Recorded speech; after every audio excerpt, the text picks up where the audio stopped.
Bonjour à tous et bienvenue pour cette nouvelle vidéo de déballage de packs pour Marvel Champions, le JCE.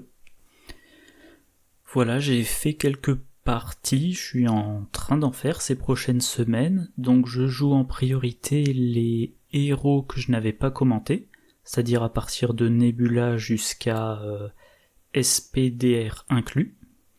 Voilà, donc je les joue et au fur et à mesure, j'enregistre les vidéos que je diffuserai entre maintenant, donc aujourd'hui on est le 4 septembre, et le moment où je commencerai la diffusion de la campagne d'Arkham qui sortira en octobre probablement. Voilà. Donc Nebula, pack Nebula, comme d'habitude, 2 vidéos, une aujourd'hui lundi, si ma mémoire est bonne, sur le set de héros de Nebula, et je sais plus quel jour, je sais jamais si c'est le vendredi ou le samedi, les cartes joueurs qu'il y a dans le paquet.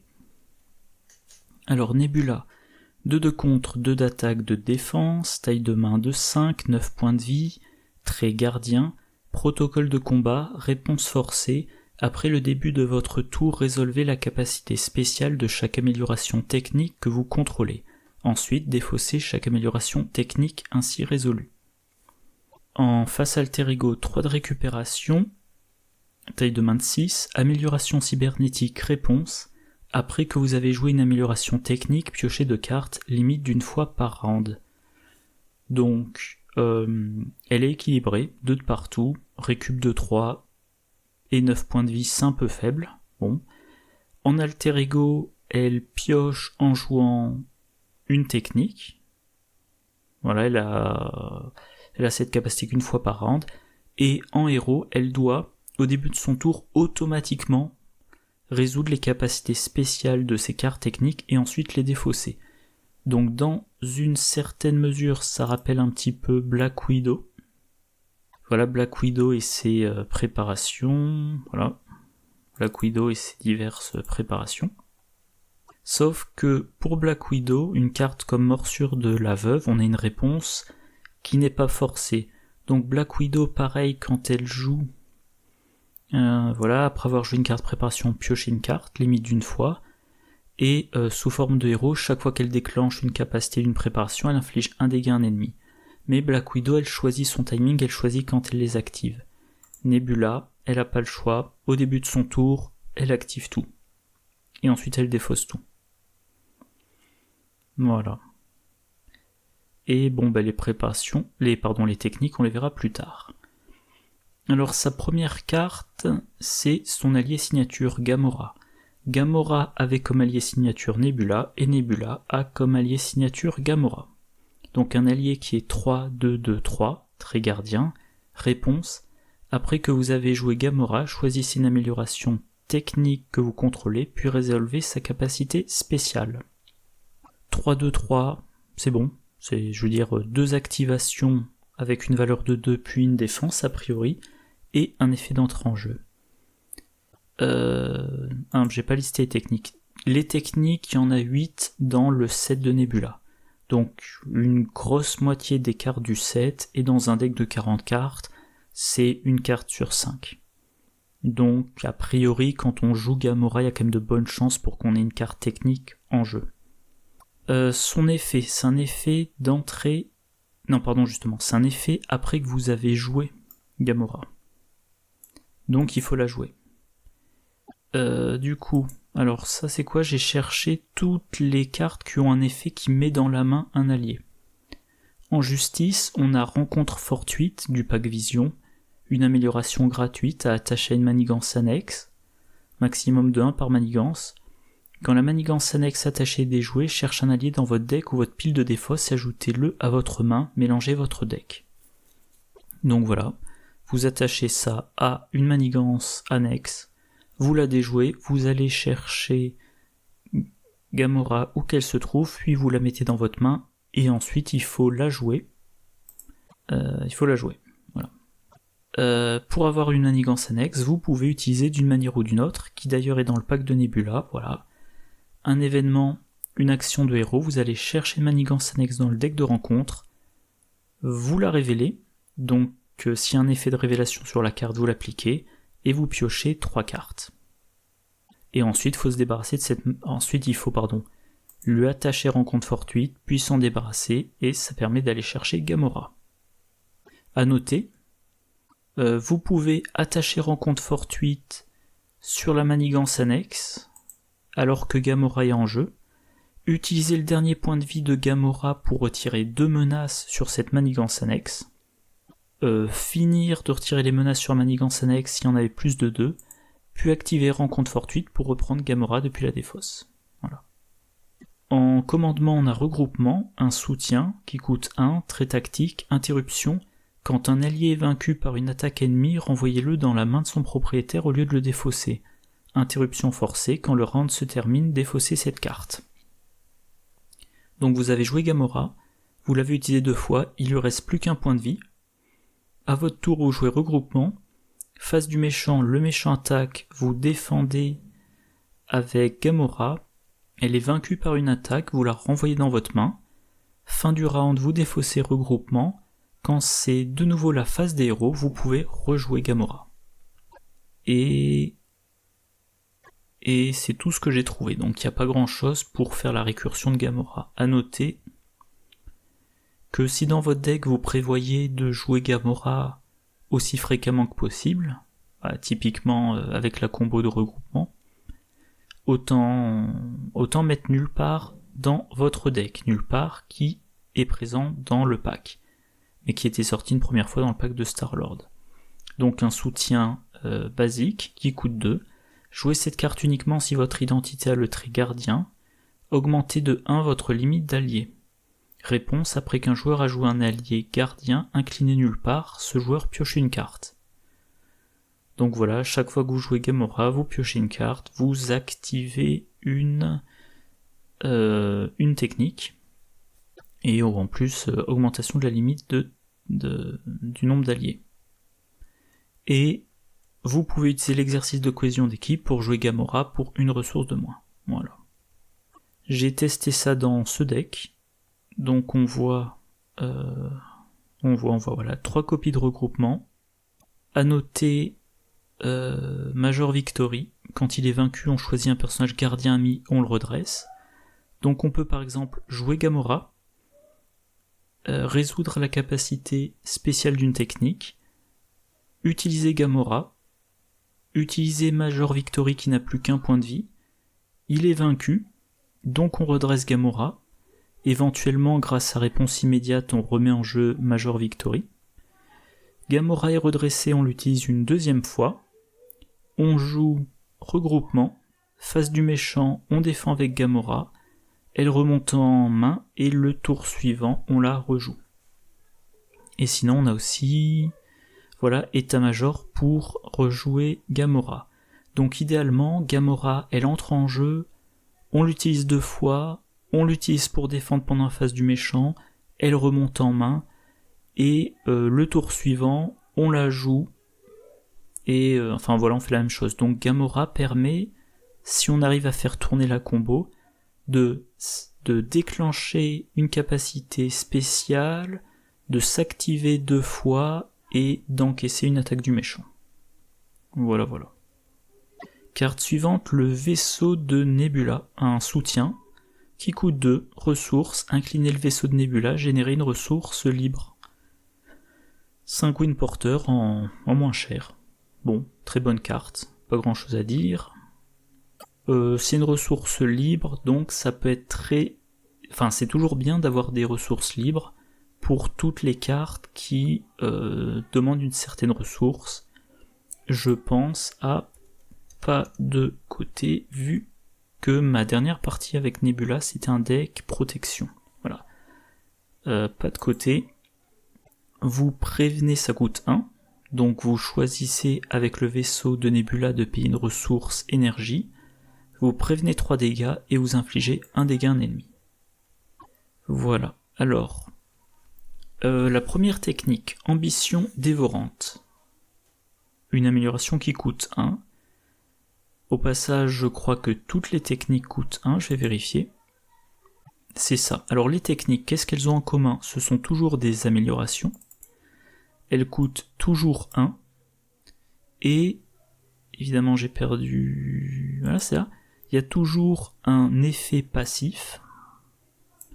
Donc tant que la carte est en jeu, on a cet effet passif, et un effet spécial qui va être déclenché notamment au début du tour de Nebula, quand elle est sous forme de héros. Donc Ambition Dévorante, qui est présent en 2 exemplaires. Tant que Nebula est sous forme de héros, ses attaques gagnent perçant et déferlement. Spécial contre, retirer 3 menaces d'une manigance. Alors, première chose, ses attaques. Il n'y a pas marqué basique. Donc les événements qui ont le attaque gagnent aussi perçant et déferlement. Parce que elle, de base, elle n'a que 2 en attaque. Donc du déferlement quand on a 2, il fera du boost. Sachant quand même que l'attaque ça peut se booster. Par exemple l'entraînement au combat, déjà ça elle passe à 3. Force brute, plus en attaque, ça donne perçant. Que je vérifie. Oui perçant, la technique le donne aussi. Mais dès qu'on a effectué une attaque de base, on déforce force brute. On a le canon portatif. 3 utilisations, quand on effectue une attaque de base, on retire une charge, on incline le canon, on a plus d'en attaque et elle a déferlement. On a, ça mouline comme d'habitude, Déicide, une amélioration restreinte, unique, interruption de héros, quand votre héros effectue une attaque de base contre un ennemi unique, incliné Déicide, votre héros gagne plus 2 d'attaque pour cette attaque. Donc un plus 2 en attaque, mais il faut attaquer un ennemi unique. Et si on veut le déferlement de la technique, c'est-à-dire qu'on veut attaquer un sbire, donc il faut un sbire unique, c'est quand même pas si fréquent que ça. On a le coup avec élan. Interruption de héros, quand votre héros effectue une attaque de base inclinée d'amélioration arme de votre héros, il gagne plus 3 attaques pour cette attaque. Ça à la limite justement, coup avec élan, vous permet d'incliner le déicide pour quand vous attaquez un sbire non unique. Et bien évidemment, du déferlement, ça veut dire qu'il y a des dégâts en excès. S'il y a des dégâts en excès, on peut vouloir les augmenter avec jusqu'au boutisme. Voilà, donc une copie de jusqu'au boutisme, on augmente de 1 les dégâts en excès. 3 copies, on augmente de 3. Donc ça, voilà. Alors encore une fois, là j'ai mentionné les attaques basiques, mais il n'y a pas que les attaques basiques. J'ai pas d'exemple sous la main, mais voilà, bêtement, on joue un Haymaker, avec cette technique, Haymaker gagne perçant et déferlement. Voilà. Et l'effet spécial, retirer 3 menaces d'une manigance, c'est l'effet d'un pour la justice, qui coûte 2. Donc voilà, la technique est très bien. Comme toutes les techniques. En effet passif, on a de l'amélioration de ses attaques. Et comme effet spécial, on a du contre. Ce qui veut dire que pendant son tour, après avoir joué la technique, on va pouvoir attaquer. Enfin, quand dire on va pouvoir, on va vouloir en profiter pour attaquer, en sachant que derrière on a du retrait de menace. Donc on n'a pas d'urgence à retirer de la menace, vu qu'on va finir sous forme de héros, et que prochain round, première chose qu'on fait, on retire 3 menaces. La deuxième manœuvre d'évasion, présente en un seul exemplaire. Tant que Nebula est sous forme de héros, elle ignore les mots-clés garde et patrouille, ainsi que les icônes de crise. Alors garde, ça empêche d'attaquer le méchant, patrouille. Évidemment, je ne me souviens jamais ce que c'est, je crois que c'est interdit de contrer la manigance principale. On va voir. Je vais regarder le premier sbire qui est sorti avec ce mot-clé. Lieutenant de Badouille, voilà. Vous ne pouvez pas contrer la manigance principale, c'est bien ça. Spécial, choisissez soit vous sonnez un ennemi, soit vous le désorientez. Alors, le fait de ne pas tenir compte des icônes de crise, ça fait penser à danger écarté, qui coûte 3, mais qui vous permet de retirer 6 menaces de la manigance principale. en ignorant les icônes de crise tant qu'on paie avec au moins une ressource mentale. Ignorer garde, vous pouvez attaquer le méchant en ignorant le garde, je sais pas que dire de plus. Patrouille, vous allez pouvoir contrer. Malgré la présence d'un sbire, ça peut être intéressant si on veut repasser en alter ego après. Et sonner ou désorienter un ennemi. Voilà les cartes qu'on a pour sonner ou désorienter. Il y a notamment le coup de pied tombé en agressivité, ça coûte 3. On inflige 4 dégâts et on sonne si on paye avec au moins une ressource physique. En justice, on a le coup étourdissant. Pour 3, on désoriente, à coup sûr. Mais si on paie avec une ressource physique, en plus on inflige 3 dégâts. En protection, on a le plaquage, ça coûte également 3. On sonne l'ennemi, ça c'est garanti. Et si on a utilisé une ressource physique pour payer la carte, on inflige 3 dégâts à l'ennemi. Et d'ailleurs, tant que j'y pense, c'est une attaque, donc tout ça, si vous avez le cutthroat, comment ça s'appelle déjà en français, ambition dévorante, ces attaques-là gagnent perçant et déferlement. Voilà. Donc concrètement, manœuvre d'évasion,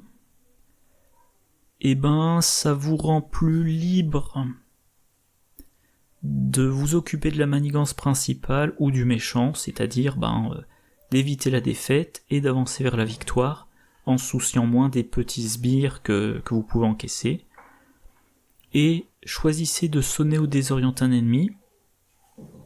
Alors c'est vrai que maintenant le jeu a progressé en difficulté, il y a les ennemis solides, un état sonné ou un état désorienté ne suffit pas pour que l'ennemi soit sonné ou désorienté. Mais si votre ennemi n'est pas solide, c'est toujours intéressant. Moi, vu mon style de jeu, j'avais plutôt tendance à désorienter, parce que ça revient à mon tour, je suis sous forme de héros, je désoriente l'ennemi, puis je passe en alter ego. À ce moment-là, vu que j'ai commencé mon tour en héros, j'ai dû utiliser et défausser toutes mes techniques. Je repasse en alter ego et vous allez... déjà, l'effet d'alter ego fait que si je joue une technique, je pioche 2 cartes, et en plus en alter ego, on a des effets de mise en place. Voilà. Donc, j'ai utilisé mes techniques, je désoriente le méchant, je repasse en alter ego, je me remets en place. Face du méchant, il ne manigance pas, vu qu'il est désorienté, ça revient à moi. Si j'ai encore une technique en main, je la joue, je finis de m'installer, puis je repasse en héros, je bénéficie de mes bonus passifs, et puis voilà. Comme ça, on fait j'ai déjà oublié si c'est le flip-flop, le flip-flap, voilà. Donc, c'est vrai que généralement, je choisis de désorienter et pas de sonner. Technique suivante, obstination inflexible. Tant que Nebula est sous forme de héros, elle gagne plus 1 de contre, plus 1 d'attaque et robuste. Spécial, donner une carte d'état tenace à Nebula. Alors robuste, c'est ne peut pas être sonné, ne peut pas être désorienté de mémoire. Je vais vérifier, j'ai pas pensé à le faire avant. Voilà. Donc robuste, on ne peut pas être sonné, on ne peut pas être désorienté, et il me semble que quand on devient robuste, on défausse les cartes état qu'on avait sur soi, il me semble. On suis pas sûr, faudrait vérifier. Bref, du boost passif, c'est comme si vous aviez entraînement au combat et instinct héroïque en jeu. Toujours bon à prendre. À noter, tant que j'y pense, c'est assez récent, mais dans le pack, voilà c'est ça, dans le pack d'Iron Heart, on a l'événement Aller de l'avant. Ça coûte 3, faut payer une ressource mentale. Action de héros contre, inclinez votre héros, retirez d'une manigance un nombre de menaces égal à la somme des valeurs de contre, d'attaque et de défense de votre héros. Nebula de base elle est 2-2-2, avec avec obstination inflexible, elle est 3-3-2. Donc si elle joue aller de l'avant, elle contre de 8. Et on a l'équivalent en attaque. Donc pareil, vous inclinez Nebula, vous pouvez faire 8 dégâts. Rappel encore une fois, c'est une attaque, si vous avez ambition dévorante en jeu, cette attaque c'est 8 dégâts perçant et avec déferlement. Voilà, oui, donc c'est un petit peu...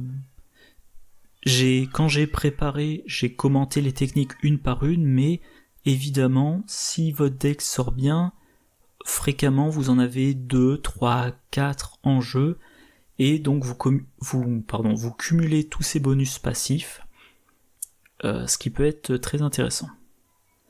Encore une fois, je reviens à ambition dévorante, ça vous fait passer à 3 d'attaque pour vos attaques de base. Comme vous avez perçant et déferlement, vous avez potentiellement... Enfin, si vous jouez un deck agressivité, vous avez peut-être prévu des cartes pour vous booster vos attaques. Encore une fois, comment c'est déjà, coup avec élan, que vous jouez sur Deicide. Donc, 2 de base, plus 1 ça fait 3. Votre événement qui vous donne 3, vous faites une attaque à 6. Vous avez entraînement au combat, donc c'est une attaque à 7. Vous attaquez un sbire qui n'a que 2 points de vie, donc vous faites 5 dégâts avec excès. Avec vos 3 jusqu'au boutisme, ça fait 8 dégâts avec excès, 8 dégâts en excès. Grâce au déferlement, ça part dans le méchant. Voilà. Donc, ça c'était pour l'effet passif, et le spécial, donner une carte d'état tenace. La carte la plus basique, oui, pour donner un état tenace, c'est un événement qui coûte 3. Alors, très super pouvoir, donc on peut en réduire le coût avec... on peut payer une partie du coût avec intense concentration, mais c'est très cher. Alors, comme Nebula incite à repasser en alter ego, on a quand même d'autres possibilités comme obstination en protection. Réponse de héros, après que vous avez changé de forme, donnez une carte d'état tenace à votre héros. Mais en tout cas, tenace, c'est très intéressant. Ça veut dire que vous commencez votre tour en héros, vous donnez tenace, et si vous restez en héros, la prochaine attaque du méchant, vous n'avez pas à la défendre. Vous prenez pas de dégâts. À noter que dans un deck protection, avoir un état tenace, ça vous permet de maintenir vos points de vie. Et un pas vide, tant que les points de vie restants de votre héros sont supérieurs ou égaux à ses points de vie de départ, il gagne riposte 1. Donc vous commencez avec 9 points de vie, vous jouez endurance, vous passez à 12 points de vie. Vous évitez de vous prendre trop de dégâts. Vous avez votre technique en un exemplaire. Oui, c'est ça, en un exemplaire, qui vous donne des états tenaces. Et ça vous aide à vous maintenir à au minimum 9 points de vie. Et donc vous avez votre riposte 1. Technique suivante, experte en armement, présent en 2 exemplaires. Tant que Nebula est sous forme de héros, elle gagne riposte 1. Tout simplement. Riposte 1 comme un pas vide dont je viens de parler. Spécial, attaque, infliger 4 dégâts à un ennemi. Donc riposte, alors je crois que je l'ai déjà mentionné, à une époque, comme le mot-clé c'est riposte 1, je pensais que ça s'écrasait, que si on avait 3 fois riposte 1, on n'avait que riposte 1. Je me disais, s'ils avaient voulu que ça se cumule, ils auraient marqué gagne plus 1 de riposte. Mais non, ça se cumule. Donc vous avez cette technique en double, vous avez riposte 2. Si vous jouez protection et que vous êtes dans les conditions d'application d'un pas vide, vous avez riposte 3. Si vous défendez et que vous avez l'armure électrostatique, vous pouvez infliger 4 dégâts à l'ennemi attaquant. Ou si vous jouez du passif agressif et que vous avez aussi fluide que l'eau, vous pouvez infliger des dégâts, donc voilà, ça vous permet d'infliger beaucoup de dégâts à l'ennemi qui vous attaque, sans avoir à l'attaquer.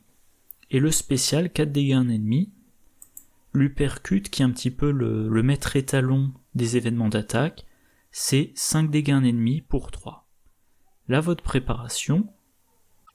je vais y arriver. Votre préparation experte en armement, encore une fois, elle ne vous a coûté qu'un. Donc vous la jouez pendant votre tour. Généralement, on essaie de jouer ces techniques en alter ego pour piocher. Vous passez en héros. Vous vous activez, face du méchant, le méchant vous attaque. Bon, vous défendez ou vous défendez pas selon votre deck et les circonstances. Mais à partir du moment où l'attaque a ciblé Nebula et n'a pas été interceptée par un autre défenseur, riposte 1 sur le méchant. Potentiellement, ça fait sauter son état tenace. C'est votre tour. Vous activez l'effet spécial, 4 dégâts dans l'ennemi. 4 dégâts dans le méchant qui normalement n'a plus d'état tenace. Oui, et riposte 1 aussi, si vous avez des petits sbires comme le garde blindé qui ont ténacité, et ben le garde blindé vous attaque, il vous fait un dégât. En retour, il perd sa ténacité et à votre tour, vous pouvez l'attaquer pour le vaincre. Technique suivante, et je crois que c'est la dernière technique. Il y a au total 6 techniques. Il y a 6 techniques différentes. 1, 2, 3, 4, 5. Non, pardon, il y en a 5. 3 en 2 exemplaires et 2 en un seul exemplaire. Donc là, on en est à... Je vais y arriver. Voilà, posture de combat élancée. Tant que Nebula est sous forme de héros, diminuez de 1 la quantité de dégâts qu'elle subit de chaque attaque.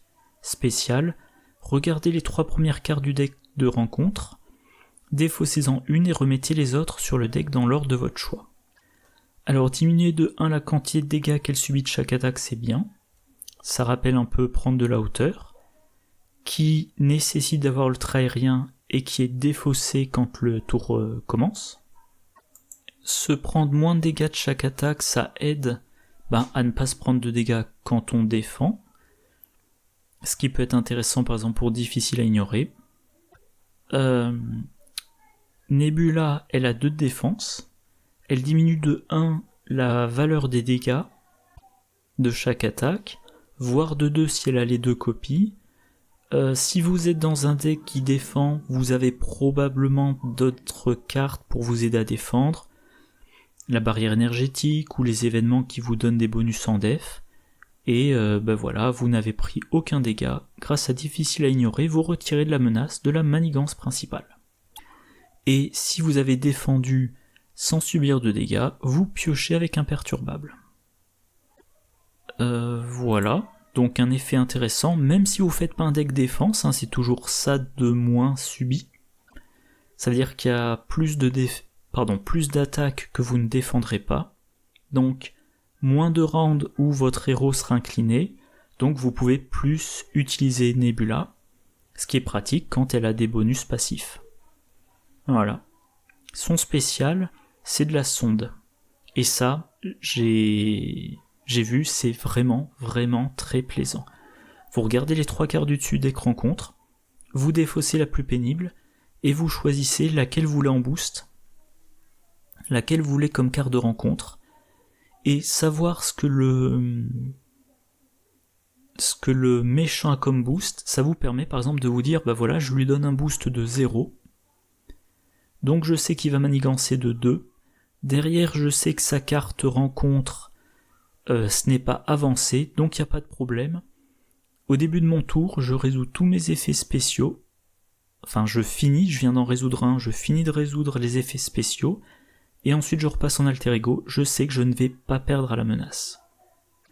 Alors par contre, il y a un truc, moi je me suis fait avoir plein de fois, c'est je regarde les 3 quarts du dessus deck rencontre, j'en défausse une, il en reste 2, et avant d'arriver au stade où je vais piocher ces cartes de rencontre comme boost ou comme carte rencontre, il y a un effet sur le deck rencontre. Typiquement, j'avais pas fait attention, je suis arrivé au bout de mon deck, je mélange ma défausse et je m'attribue une carte rencontre. Et là, la carte avancée que j'avais mis comme boost sur la manigance du méchant, ça devient ma première carte de rencontre. Et je ne connais plus qu'une des 2 cartes sur le dessus du deck. Voilà, donc c'est un truc à prendre en considération. Et il y a aussi une petite combo amusante, c'est avec Cosmo. Cosmo, l'allié basique, qui est 2-1-1-2, très gardien. Interruption quand Cosmo attaque ou contre, nommez un type de carte, ensuite défaussez la carte du dessus d'un deck. Si cette carte est du type nommé, Cosmo ne subit pas de dégâts consécutifs pour cette utilisation. Comme je sais quelle est la carte sur le dessus du deck rencontre, eh ben je ne peux pas me tromper. J'active Cosmo et je sais qu'il ne se prendra pas de dégâts consécutifs. Du coup, si j'ai cette stratégie-là, pardon pour le coup dans le filtre. Je vais pouvoir envisager de booster Cosmo avec arme de poing, implant de communication, lance énergétique, etc., etc. Ça c'est la première chose. Deuxième chose, l'effet spécial me permet de défausser une carte. Et ben Cosmo, il me permet d'en défausser une autre. Donc imaginons le pire scénario possible. Je regarde les 3 cartes du dessus du deck, il y a avancer, et une carte rencontre du set du héros qui le fait manigancer. Donc je me dis, sur ces 3 cartes-là, j'en défausse une. Il y en a une qui part en boost, mais il y a quand même une carte qui fait manigancer le méchant. Et ben, je défausse la carte du set du héros qui a peut-être un effet du style du set du méchant, pardon. Le méchant manigance avec +1 en manigance, celle-là je la défausse. Je remets les 2 avancées sur le dessus du deck. Cosmo, je le fais attaquer ou contrer. Je dis la carte du dessus du deck, c'est une traîtrise. Je défausse l'avancée qu'il y a sur le dessus du deck, et l'autre copie d'avancée partira comme carte de boost. Et donnera un boost de 0. Les gamins qui font plein de bruit dehors. Heureusement que le micro filtre bien le son d'ambiance. On passe maintenant aux événements. Le premier, prête au combat, en 2 exemplaires. C'est un événement gratuit, très compétence. Action d'alter ego, choisissez une option. Mélangez dans votre deck jusqu'à 2 améliorations techniques de votre pile de défausse. Ou défaussez des cartes du dessus de votre deck jusqu'à ce que vous défaussiez une amélioration technique. Mettez-la en jeu puis résolvez sa capacité spéciale. Donc rappel les techniques, il y en a 5 différentes, un total de 8. Alors le premier effet, si vous avez utilisé plein de compétences techniques, vous les mélangez dans votre deck. Donc vous commencez votre tour en héros, vous activez tous les effets spéciaux des techniques, elles sont défaussées, vous passez en alter ego, vous en mélangez 2 dans votre deck.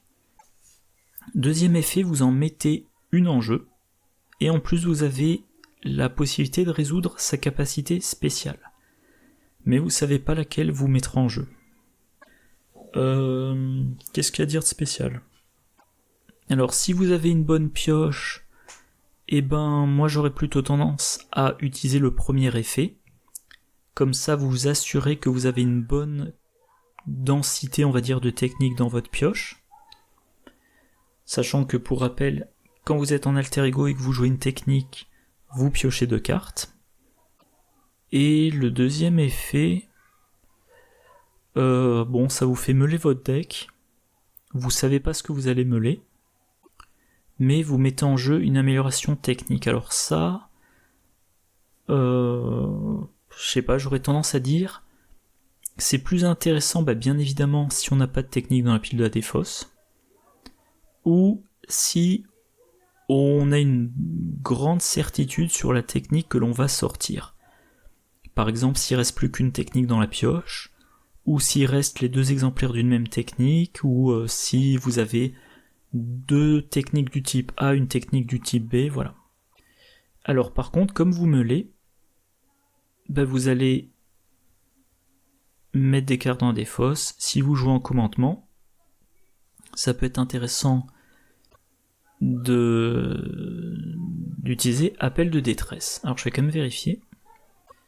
Gamora, il faut la jouer depuis la main. Il faut la jouer, ok. Donc appel de détresse, ça, si vous le faites sur Gamora, elle entre en jeu mais elle n'active pas l'effet spécial. Oui, donc par contre il y a d'autres alliés qui ont des effets d'entrée en jeu. Ant-Man, ah oui, Ant-Man je l'ai mentionné tout simplement parce que vous pouvez choisir de le payer 1, vous avez un 2 de 1, soit il s'active une fois, soit il vous fournit une défense pour seulement 1. On a bien sûr Nick Fury, voilà, on le met en jeu depuis la défausse et on pioche 3 cartes. Voilà. Donc prêt au combat, faut que je le retrouve. Voilà, combat ready. Ça fait tourner votre deck, tout simplement.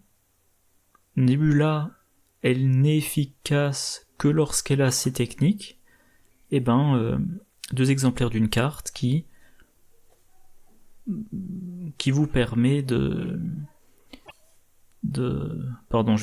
qui vous permet d'avoir des techniques en jeu plus fréquemment et d'en avoir plus simultanément.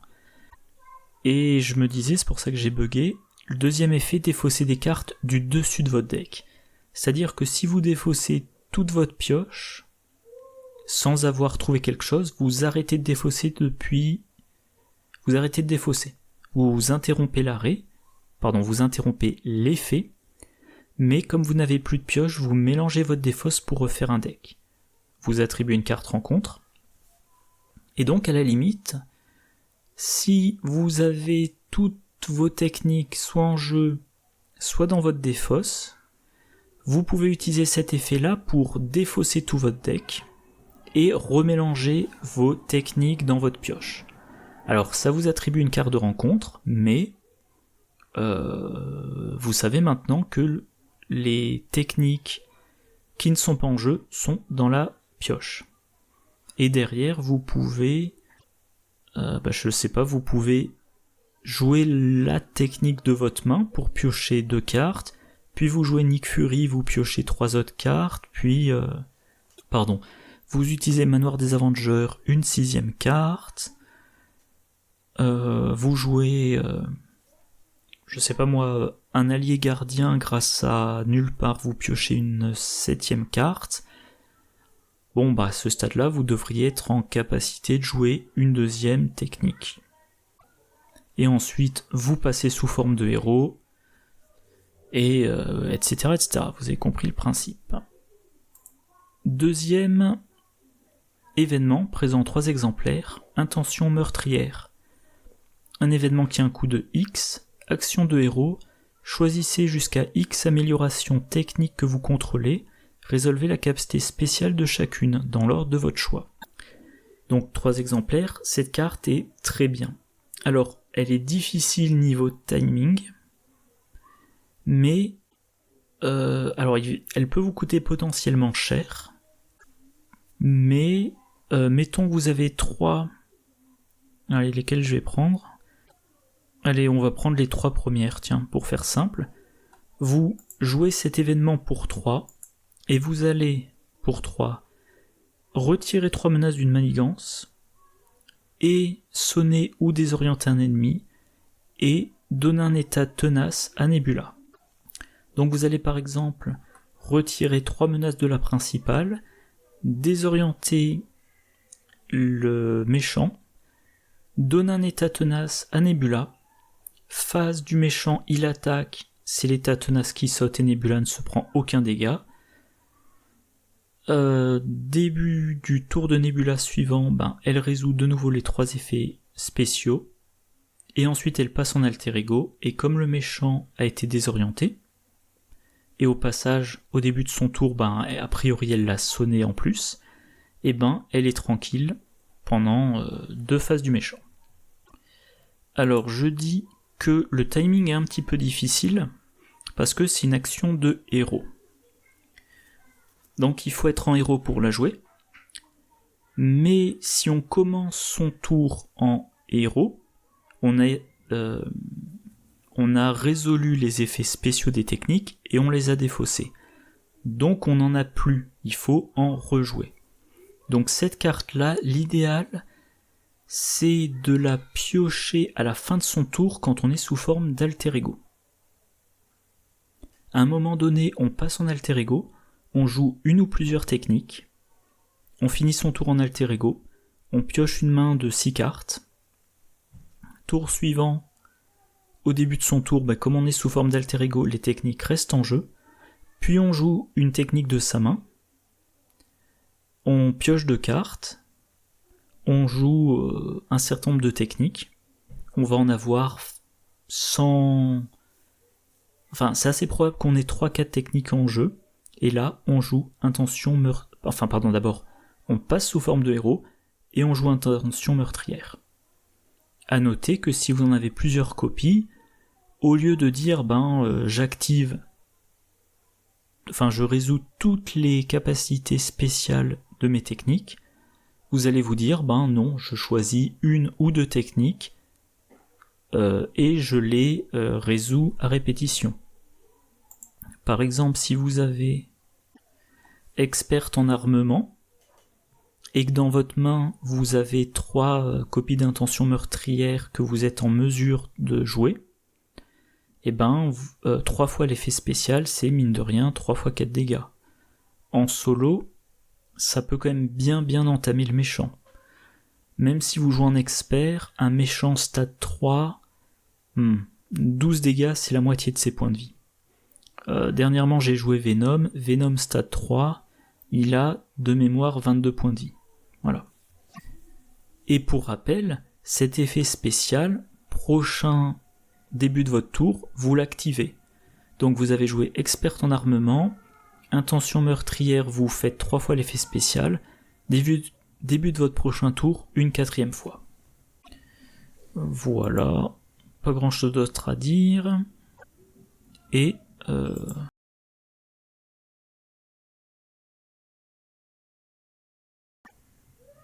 ah oui, si vous avez manœuvre d'évasion en jeu et que vous avez 2 fois intention meurtrière, vous pouvez par exemple sonner et désorienter le méchant pour l'empêcher de s'activer pendant les 2 prochaines phases de méchant. Ou alors, si le méchant est robuste, vous lui donnez 2 états sonnés ou 2 états désorientés. Je regrette que les gamins de la rue ne fassent pas la sieste. Ils sont un peu bruyants. Voilà, je crois que j'ai fait le tour. Je sais que j'ai fait le tour. Je vais passer maintenant aux cartes rencontres qui lui sont propres et je ferai mes conclusions sur elles plus tard. Alors, son obligation, complexe d'infériorité. Donnez cette carte au joueur de Nebula. Vous pouvez passer sous forme d'alter ego, choisissez. Inclinez votre alter ego, retirez complexe d'infériorité de la partie. Ou choisissez et défaussez 2 améliorations techniques que vous contrôlez. Si aucune amélioration n'est ainsi défaussée, cette carte gagne renfort. Défaussez cette obligation. Alors le premier effet, c'est le grand classique. Voilà, celui qu'on essaie de faire, comme ça on retire l'obligation de la partie et on ne s'en soucie plus. Le deuxième, défausser 2 améliorations techniques, c'est gênant vu que quand même c'est le cœur du deck. Alors si vous n'en avez qu'une en jeu, vu qu'on doit choisir un effet qui change qui change l'état du jeu, si vous n'avez qu'une technique, vous choisissez cet effet et vous défaussez l'unique technique que vous contrôlez. Par contre, si vous n'en avez aucune en jeu, la carte gagne renfort. À noter, si vous êtes sous forme de héros, vous pouvez choisir de passer sous forme d'alter ego. Si vous piochez ça pendant que vous êtes sous forme de héros, vous pouvez passer sous forme d'alter ego. Si vous en avez la possibilité, vous inclinez votre alter ego. Voilà. Au début de votre tour, comme vous êtes sous forme d'alter ego, vous n'activez pas vos techniques. Si vous avez une technique en main, vous la jouez. Ça vous fait piocher 2 cartes. Et maintenant, vous avez agrandi, on va dire, votre collection de techniques. Cette technique vous a coûté une carte de votre main, mais vous a fait piocher 2 cartes. Vous passez sous forme de héros, et là vous jouez votre intention meurtrière. Si vous n'étiez pas repassé sous forme d'alter ego, vous auriez défaussé toutes vos techniques en jeu en les activant, et vous n'en auriez eu qu'une à cibler avec intention meurtrière, et là à la place, vous en avez 2, 3, 5, voilà. Donc ça peut, si ça tombe au bon moment, c'est très intéressant. Voilà. Encore une fois, Nebula, moi quand je la joue, sauf si je risque de perdre en passant en alter ego, mais si ça me semble assez sûr, je change de forme à chaque round. Pourquoi j'avais mis prête au combat ici? Ah oui, voilà, je vois. Si vous devez défausser 2 techniques, voilà, si vous êtes incliné, vous ne pouvez pas choisir le premier effet. Donc vous allez devoir défausser des techniques, donc vous passez en alter ego, vous défaussez vos techniques, et à votre tour, vous jouez prête au combat pour mélanger ces 2 techniques dans votre deck. Votre sbire Némésis Gamora, qui est 2/6, trait élite et hors la loi. Interruption forcée quand ce sbire est censé entrer en jeu, défausser l'allié Gamora qui est en jeu, comme pour le sbire Némésis Nebula. Réponse forcée, après que Gamora vous a attaqué et blessé, choisissez défausser une amélioration que vous contrôlez. Bon, elle cogne pas trop fort, elle manigance pas trop fort pour un sbire Némésis, elle a quand même 6 points de vie, et elle va faire défausser les améliorations. Donc potentiellement les techniques. Alors à noter que si vous voulez pas qu'elle vous blesse, vous pouvez défendre avec Groot. Groot se prend 2 dégâts, puis soigne de 2 dégâts. Donc concrètement, vous ne vous souciez plus des attaques du sbire Némésis Gamora. Alors pour s'en débarrasser, Nebula elle a 2 d'attaque. Avec obstination inflexible, elle monte à 3. Elle a aussi l'effet spécial d'experte en armement qui inflige 4 dégâts. Ouais, je vais y arriver. Donc voilà, c'est pas...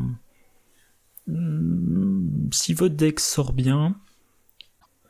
Alors déjà, si vous avez mis Groot, vous pouvez encaisser Gamora pendant un moment, en attendant le bon moment pour lui infliger les 6 dégâts. Et sinon, même sans Groot, si vous avez les bonnes cartes en jeu au bon moment, les 6 dégâts, c'est pas trop dur à faire. La manigance annexe, instinct de préservation, Nebula perd 1 de contre, 1 d'attaque, 1 de défense, Gamora gagne plus 1 d'attaque et ses attaques gagnent perçant. Ça c'est autre chose. Parce que Nebula va être très diminuée et Gamora va être boostée. Elle passe à 3 en attaque, déjà elle va commencer à blesser Groot quand il défend contre elle. Les attaques gagnent perçant. Non, je sais pas pourquoi. Bon, je l'ai plus sous la main, mais ça va contrer l'effet de la technique qui donne un état tenace à Nebula. Par contre, 2 de menace. Si vous aviez joué Ambition dévorante, début de votre tour, vous retirez 3 menaces d'une manigance, vous choisissez ça, et voilà, cette manigance annexe est contrée, Nebula récupère ses stats, et Gamora perd son boost. Donc Gamora et instinct de préservation, séparément, ça va, les 2 ensemble, c'est rude. Je suis en train de réfléchir, oui voilà. En plus, Nebula perd 1 de partout, ça veut dire que quand ça est en jeu, Nebula ne peut pas utiliser son contre basique pour se débarrasser de ça. Il lui faut soit instinct héroïque, soit la technique qui booste son contre et son attaque. Ah oui, pardon, c'est ça. Donc première carte du set Nemesis, c'est le Sbire Nemesis. Deuxième carte, c'est la Manigance Annexe. Troisième carte en un exemplaire. Arme létale. Un attachement. Attachez cette carte à Gamora. Si vous ne pouvez pas, attachez-la au méchant. Action de héros, défaussez une amélioration que vous contrôlez, défaussez cet attachement. Et l'attachement donne +1 en attaque. À noter... Je m'étais jamais fait la réflexion, il y a marqué attaché à Gamora. Sans plus de précision, moi si j'ai mon allié Gamora en jeu et que je pioche arme létale, je l'attache à mon allié. Alors, si je me trompe, dites-le moi en commentaire, mais je vois pas de raison pour laquelle cet attachement-là ne pourrait pas être attaché au seul personnage nommé Gamora si ce personnage est l'allié.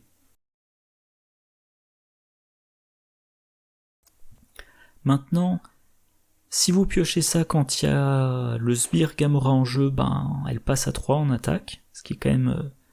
ça commence à être pénible. Et le pire, c'est s'il n'y a pas le Sbire Gamora, vous l'attachez au méchant. Donc vous avez votre méchant qui a 2 ou 3 d'attaque de base, maintenant il passe à 3-4, plus ses boosts, voilà. Donc on va probablement assez vite défausser une amélioration, sacrifier une amélioration pour se débarrasser de ça. Alors quelle amélioration, ça dépendra des circonstances. Rival depuis toujours, qui est présent en 2 exemplaires. Traîtrise, une fois révélée, Gamora vous attaque. Si aucune attaque n'est effectuée par cet effet, cette carte gagne renfort. Si la carte alliée ou héros Gamora est en jeu, elle résout son attaque contre vous sans s'incliner. Bon. Donc, si il y a le Sbire Gamora, elle vous attaque, avec son attaque de 2. Si elle n'est pas en jeu, la carte gagne renfort. Par contre, si en jeu vous avez votre allié Gamora, c'est votre allié qui vous attaque. Sans s'incliner, mais a priori en se prenant son dégât consécutif. Et si vous jouez en duo avec quelqu'un qui joue Gamora, c'est le héros Gamora qui vous attaque, sans s'incliner. Et pire des cas, votre pote y joue Gamora en agressivité, il lui a mis entraînement au combat, il lui a mis 3 copies de force brute, et il vous attaque avec une attaque de 6 qui a perçant, et il perd ses 3 forces brutes. Voilà, ça peut être très très très méchant. Et s'il y a aucun personnage nommé Gamora en jeu, la carte a renfort. Ah oui, à noter, Gamora, selon votre style de jeu, potentiellement vous l'avez boosté avec motivé, ou lance énergétique, ou arme de poing, donc ça peut être très violent. Donc, une fois que vous avez pioché l'ombre du passé, que vous avez mélangé les cartes 3, 4, 5 du set Nemesis dans le deck de rencontre, faut peut-être envisager de ne pas laisser Gamora en jeu, ou de ne pas la booster tant que vous n'avez pas pioché Rival depuis toujours. Voilà. Maintenant, quelques commentaires sur comment jouer Gamora. Alors déjà dans son deck, une carte qu'on peut envisager, c'est Fille de Thanos. Un événement basique qui coûte 1, en équipe Gamora et Nebula. Donc pour rappel, c'est-à-dire qu'il faut... Cette carte-là ne peut être que dans un deck Gamora ou dans un deck Nebula, et elle ne peut être jouée que lorsqu'il y a en jeu un personnage nommé Gamora et un personnage nommé Nebula. Et ça vous permet de piocher 3 cartes, tout simplement. Donc c'est de la pioche. Avec toujours la même idée, vous voulez faire tourner votre deck le plus vite possible pour mettre en jeu vos techniques. Voilà, donc c'est une bonne carte. Alors, j'ai joué quelques decks Nebula ces derniers jours. Le deck dont je parlais tout à l'heure, en commandement, Alors, quelle est l'idée ? Eh ben, je joue Gamora. Alors que je dise pas de bêtises, je vais vérifier rapidement. Voilà, je joue Gamora, je résous une capacité spéciale. Avec le département R&D, je redresse Gamora, je l'utilise une deuxième fois. Elle défend. Pendant mon tour, je joue... Tiens, je l'ai pas là. Ah non, je l'ai pas dans cette version-là, voilà, c'est la version 2. Enfin voilà, l'idée c'est... Donc le principe c'est je joue Gamora, je résous une capacité spéciale. Avec le département R&D, je vais booster Gamora. Donc elle devient 3-3. Je l'utilise une fois. Département R&D... état-major, je la redresse. Je l'utilise une deuxième fois. Éventuellement avec un autre état-major, je la redresse, je l'utilise une troisième fois. Et à ce moment-là, elle part à la défausse. J'ai Major Victory, quand il est vaincu, il peut redresser un gardien. Un gardien qui a été boosté par le département R&D. Cosmo, j'expliquais tout à l'heure, il peut permettre... Déjà, il va rester longtemps en jeu si on sait ce qu'il y a comme carte sur le dessus deck de rencontre. Grâce à département R&D, il s'active pour 2. Il permet de défausser des cartes non désirées depuis le dessus du deck de rencontre. Groot, il va défendre. En plus, il y a un truc intéressant sur Groot, on lui met objectif clair. On blesse Groot pour générer des ressources libres, notamment pour jouer le département R&D. Et ensuite, avec Groot, on défend contre un ennemi qui a qu'un d'attaque, ce qui fait qu'on soigne Groot du dégât infligé par objectif clair. Voilà, Rocket Raccoon, il peut contrer de 2, voire de 3, ou alors il attaque avec 4, voire 5 et déferlement. Comme on essaie d'avoir des alliés, faire front commun pour générer 2 ou 3 ressources libres, notamment pour jouer département R&D ou état-major. L'entraînement en équipe pour maintenir ses alliés plus longtemps en jeu. CITT, encore une autre façon de redresser les gardiens. Les 2 ressources peuvent venir de faire front commun. Et voilà, réponse immédiate. Quand Major Victory n'a plus qu'un point de vie, on l'utilise, il est vaincu. Du coup, il redresse un autre gardien. Grâce à réponse immédiate, il revient en jeu avec un dégât sur lui. Ce qui fait qu'il n'a plus qu'un point de vie. Et on peut de nouveau l'activer. Il est vaincu, il redresse un autre gardien. Ou alors, si on a l'entraînement en équipe, malgré le dégât sur lui, il a encore 2 points de vie. Voilà. Donc on ne va pas le vaincre tout de suite.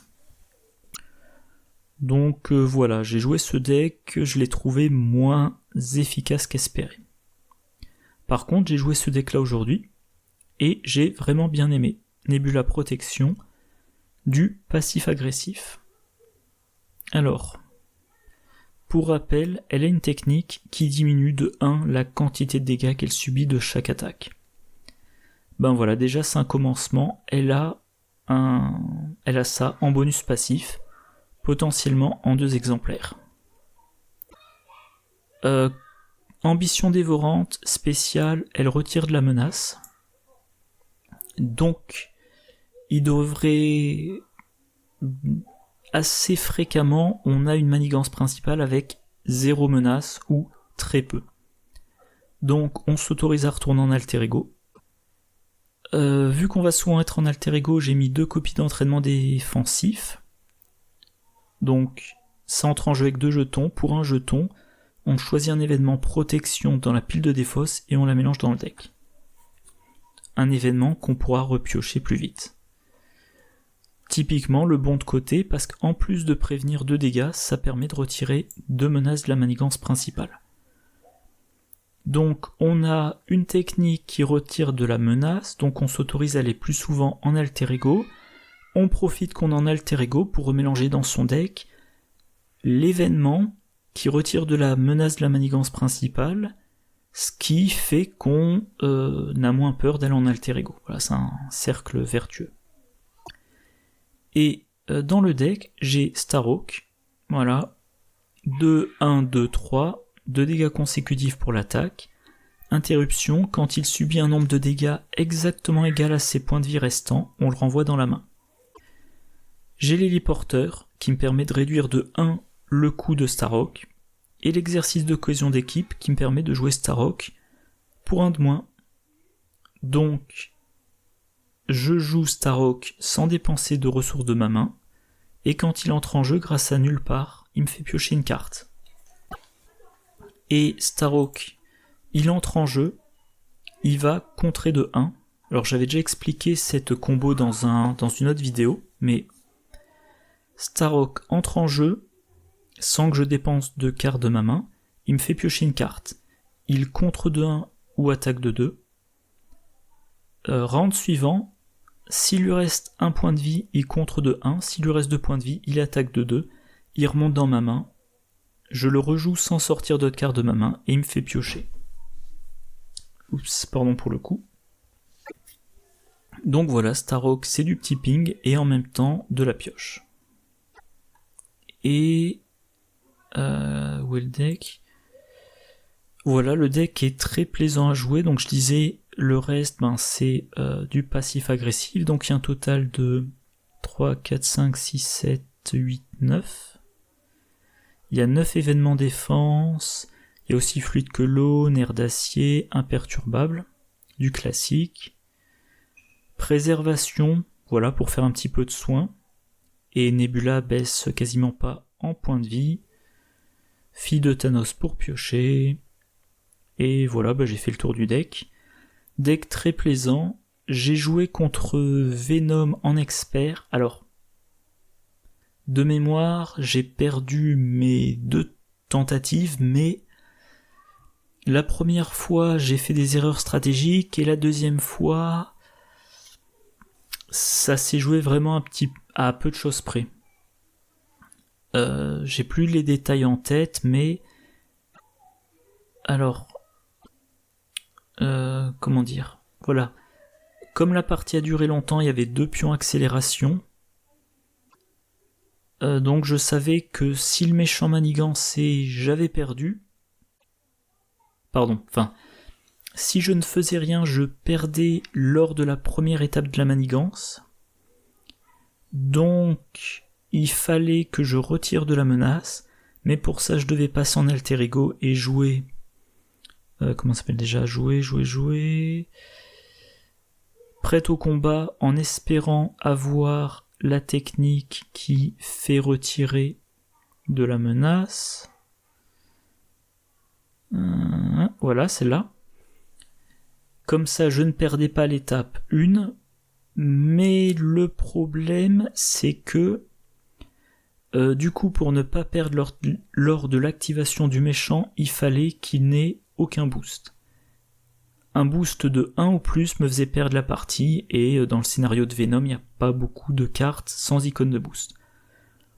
Donc j'ai perdu, si j'avais pas perdu à cette phase du méchant là, je pense que je gagnais à la phase de joueur suivante. Mais en tout cas le deck, très plaisant, très efficace. Bon, 70 minutes de vidéo, et moi j'ai faim. Je vais m'arrêter là. Alors... Oula, c'est pas d'une excellente qualité. Oui, donc, la semaine dernière, je sais plus quel jour, peut-être une semaine tout pile, j'avais fait cette vidéo de classement des héros les plus ou moins plaisants, et j'avais une longue liste de héros à tester, ou à retester. Donc voilà, Nebula, qui se trouvait ici. Évidemment, elle va sortir de cette catégorie. Et, alors, le plus plaisant, non. Très plaisant, non. Ah, avant que j'oublie, voilà, moi il y a un truc qui me déçoit un petit peu dans... Est-ce que j'ai l'onglet ? Non. Alors, voilà. Un truc que je trouve un peu décevant dans la conception de Nebula, c'est que ces techniques, l'effet passif et l'effet spécial n'ont pas de lien. Là, on a un effet passif qui augmente l'attaque, enfin qui améliore les attaques, et un spécial qui fait du contre. Là, c'est polyvalent, et le spécial, bon ok, c'est polyvalent. Là, on booste ses capacités actives, et en spécial, on lui donne un état tenace. Là, on a en passif quelque chose qui incite à défendre ou à encaisser les attaques, et en spécial, on a du dégât. Et là, on a de la diminution de dégâts, et en spécial, de la sonde. Ce qui fait qu'on peut pas se dire, je joue la technique qui fait de l'attaque, ou la technique qui fait du contre. Donc on peut pas spécialiser son héroïne en disant Nebula fait les dégâts et les cartes justice font le contre, ou Nebula fait le contre et les cartes agressivité font l'attaque. C'est un truc que je trouve un petit peu décevant. Voilà, j'aurais préféré par exemple une technique qui aurait Nebula à plus 2 d'attaque, spécial, infliger 4 dégâts à un ennemi, ou Nebula à plus 2 de défense, spécial, soigner 2 dégâts. Quelque chose comme ça. Bon. Donc c'est pour ça que je la trouve un peu décevante. Et au final, alors je l'ai joué en justice, ouais, elle m'a pas enthousiasmé. En commandement, mon deck a pas particulièrement bien tourné, donc ça m'a pas enthousiasmé. Faudrait peut-être que je teste donc avec les cartes du set d'Iron Heart, je crois, qui font cumuler les 3 valeurs de compétences. Et par contre, le deck protection que je viens de vous montrer, là, j'ai trouvé ça très sympathique, à l'inverse. Parce que ça vous fait un deck protection qui ne craint pas d'aller en alter ego, grâce à tous ces effets techniques. Donc en fait, Nebula en passif agressif, c'est très plaisant.